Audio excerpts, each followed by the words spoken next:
नमस्कार दोस्तों। यूपी और देश भर में फ्लाइट संचालन को लेकर मची अफरा तफरी के बीच बीएसपी सुप्रीमो मायावती ने सरकार पर सीधा निशाना साधा है। उन्होंने कहा है कि जनता परेशान है, सरकार की जनहित की नीति तुरंत अपनानी चाहिए। आखिर मामला क्या है और मायावती के इस बयान के राजनीतिक मायने क्या हैं, चलिए पूरा समझते हैं।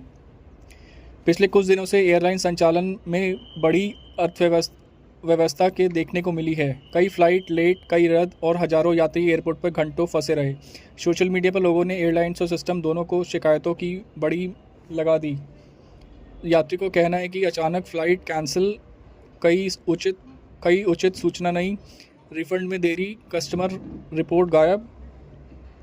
इन सबके बीच जनता का गुस्सा लगातार बढ़ रहा है। मायावती का बयान सरकार को निशाने पर लिया। इस मुद्दे पर मायावती ने सरकार पर निशाना साधते हुए कहा, देश में एयरलाइन संचालन में भारी अव्यवस्था है, जनता परेशान है, सरकार को तुरंत जनहित में नीति अपनानी चाहिए। उन्होंने आरोप लगाया कि निजी कंपनियों को बेपरवाह छोड़ दिया गया है, यात्रियों की सुरक्षा और सुविधा से समझौता किया जा रहा है, सरकार को नियंत्रण और निगरानी बढ़ानी चाहिए। उनका कहना था कि हवाई यात्रा आज सिर्फ अमीरों की ज़रूरत नहीं, मिडिल क्लास और आम नागरिक भी अब फ्लाइट पर निर्भर हैं और ऐसे में अर्थव्यवस्था बिल्कुल बर्दाश्त नहीं की जा सकती।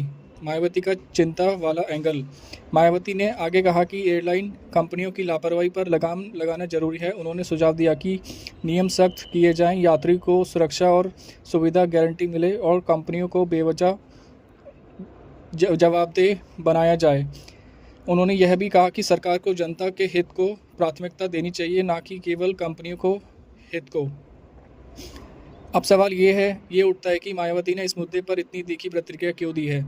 इसके दो बड़े कारण हो सकते हैं। जनता से सीधे जुड़े मुद्दे पर खुद को प्रो पीपल लीडर दिखाने की कोशिश, विपक्ष के तौर पर केंद्र सरकार की नीतियों पर सवाल उठाकर अपनी राजनीतिक मौजूदगी को मजबूत करना। यूपी में बीएसपी की राजनीतिक तस्वीर भले शांत दिख रही हो, लेकिन इस ऐसे बयान मायावती की सक्रियता को फिर से सुर्खियों में ला सकते हैं। आपका क्या मानना है? देश में एयरलाइन संचालन की ये अव्यवस्था की किसकी जिम्मेदारी है, एयरलाइंस की या सरकार की या दोनों की? और क्या मायावती का यह आरोप सही है कि सरकार जनहित की नीति अपनाने में देरी कर रही है? अपनी राय कमेंट में ज़रूर लिखें। वीडियो को लाइक करें, शेयर करें और चैनल को सब्सक्राइब करना मत भूलिए।